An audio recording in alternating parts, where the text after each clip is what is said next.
The committee has spoken, and we have the four best teams in college football in the college football playoffs. And I don't have no, I don't have, I don't disagree with the committee. I believe they got this right.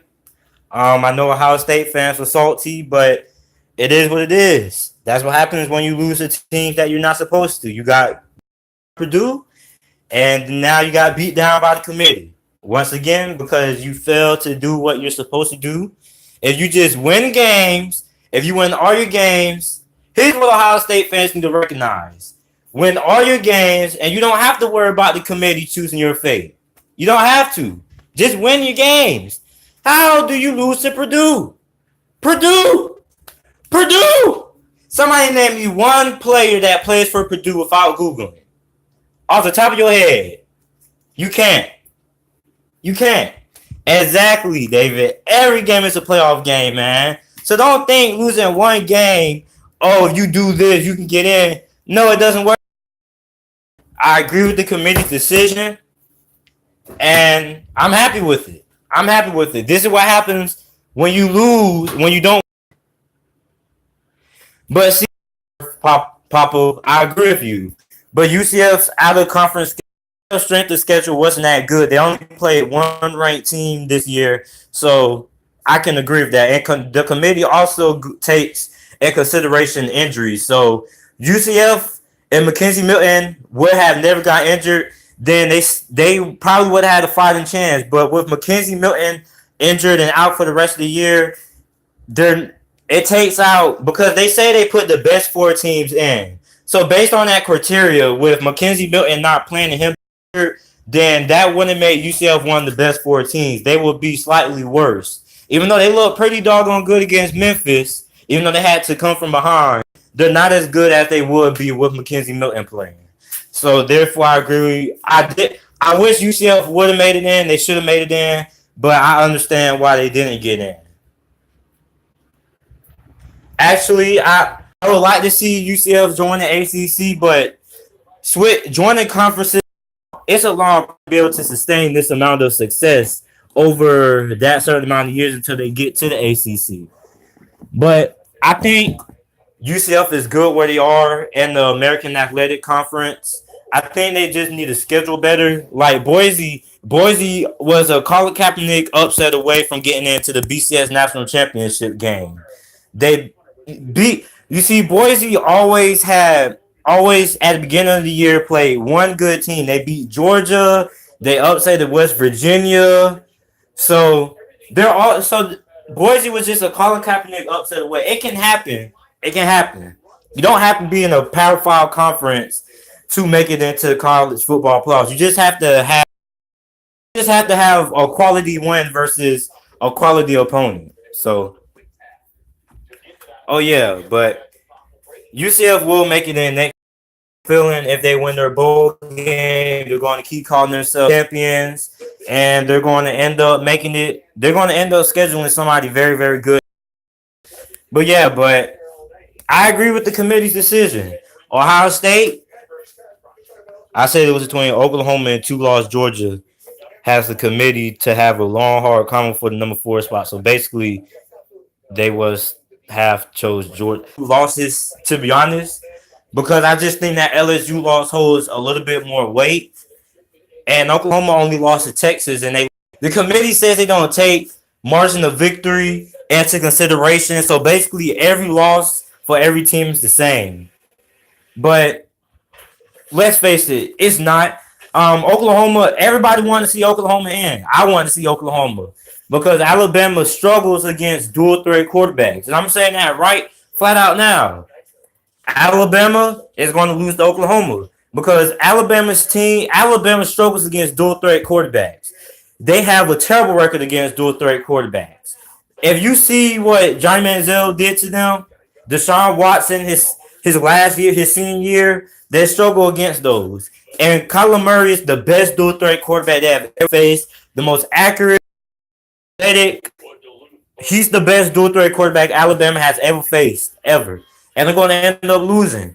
I don't know what the score is, but basically you can roll dice and multiply whatever you get when you roll the dice by 5 for each team, and that's what the score can be. Exactly. Now maybe you could make a case if Georgia didn't lose to LSU and their only loss was against Alabama, but you can't make that. You can't make that. Can't make that. So Georgia deserves not to be in. Ohio State, I never had them in to begin with. That Oklahoma has no defense. Neither does Ohio State. Ohio State is 77th in the country in total defense. They gave up 50 to Maryland. 50 to Maryland. And if Ohio State was to play in the Pac-12, their defense would be worse than what it already is. Because the Big 12, excuse me, Big 12 offenses are gimmicky. They're built to score a lot of points. And you guys want to see that when Oklahoma plays Alabama. You're going to see that. Oklahoma is going to put up a whole bunch of points against Alabama. And you guys are going to see that. So if Alabama lost the SEC championship, you think Georgia and Alabama would still make the playoffs like 3 and 4? Yep. If that was to happen, it would be the same. Notre Dame would still be in, but I think Notre Dame would be number 2, Alabama would be number 3, and Georgia would be at 4. Or I think Georgia would be number 2, and Alabama would be number 3, and it would be something like that, but I don't think the committee would arrange it so Georgia and Alabama will play back to back. I don't think they would make it that way. But I know it would still be the same. It would just be switched up. Clemson would be number 1. Notre Dame would be. Really, there's no way. I think Georgia would be number 2. Notre Dame would be number 3, and Alabama would be number 4. So therefore, they don't have the same back-to-back matchup. But I agree with the decision. Ohio State fans, you guys can dislike the video all you guys want to, but the truth is the truth. If you win the game, if you win all your games, you don't have to put your faith into the hands of the committee. Just win your game. You guys are way better than Purdue. I don't know why you guys lost to them, but yeah, win your games and you guys won't have to worry. So that's all I have to say. I'm very excited, and I have Oklahoma winning probably about 45, 42, or 63 to like 50 something.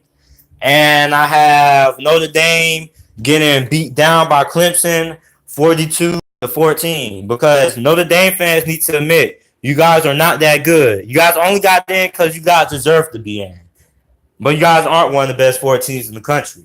You guys just got in because you guys deserve to be in. And I agree that you guys deserve to be in. I agree. But you guys are not one of the best 4 teams in the country. You guys are only in because you guys deserve to be. It's a difference. And you guys are going to get down by Clemson. Vegas already has Notre Dame like a big underdog or something. And a whole bunch of people will have Notre Dame getting beat by Clemson by 2 or more touchdowns. I don't think Notre Dame is that good. I've never been high on Notre Dame at the beginning of the season. I was never that high on Michigan. I told Michigan to beat Ohio State, but in the back of my head, I always had the feeling, because now in college football, you're starting to see having a good offense will overweigh having a good defense. Because if your offense is like how Michigan's offense is, average, you're not going to beat anybody, because you're going to have to be able, eventually you're going to have to be able to score some points, and Michigan is just going to score points. And that's probably why they lost to Ohio State. And I want to see who UCF is going to play. UCF is most likely going to play a Power 5 opponent. I don't want to see them playing Boise State in the Fiesta Bowl. Save that for another team like Florida or something like that. If you don't have a conference championship, you don't deserve to get in. Okay, so I disagree with that. Notre Dame has a good resume. They are undefeated against the top 25. However you want to put it, if you want to go by the teams that they beat let's go by the beginning of the season, the teams they played. They beat Michigan, 1-0. They beat Virginia Tech. Virginia Tech was 24th in the country. They beat them, so they're 2-0. They beat Northwestern, they're 4-0. They beat Stanford, 4-0. And then they beat Syracuse. They're 5-0 against the top 25. Now, if you want to go by what the teams were when they beat or go by the rankings now, They're 3-0. They beat Northwestern, Michigan, and Syracuse, and they have a bet, and they're undefeated. Okay, so I'm back. Yeah, so Ohio State fans can say, "Oh, Notre Dame didn't play anybody." Okay, Ohio State lost to a nobody. People remember losses more than they remember wins. That's just how it goes. Notre Dame went undefeated. Ohio State lost. Ohio State thought beating Northwestern was going to help them get in, and it didn't. It didn't. Which means the committee is going to be expanded into 4, which it should already be that. Committee should choose the how many Power 5 conferences there are. But here's my issue with putting with 18 college football playoffs. You have 5 automatic. You will have. I don't know if they would do it by having 5 automatic championship bids. Because if we would have had an 18 playoff today, that means we would have Washington in, and Washington does not deserve to be in. Or we will have a 93 team. I think if we expand it to 8, it has to be some kind of. I think it should still go by the best 8 teams, but I still don't think having the conference championship should solidify you as having a spot in, because Washington definitely isn't one of the best teams in college football by a landslide. Washington just owns the Pac because they're significantly better than everybody in the Pac-12, talent-wise. And UCF probably would be in, but it's a lot. There's a lot of things that would go into having the 18 college football playoff. Have the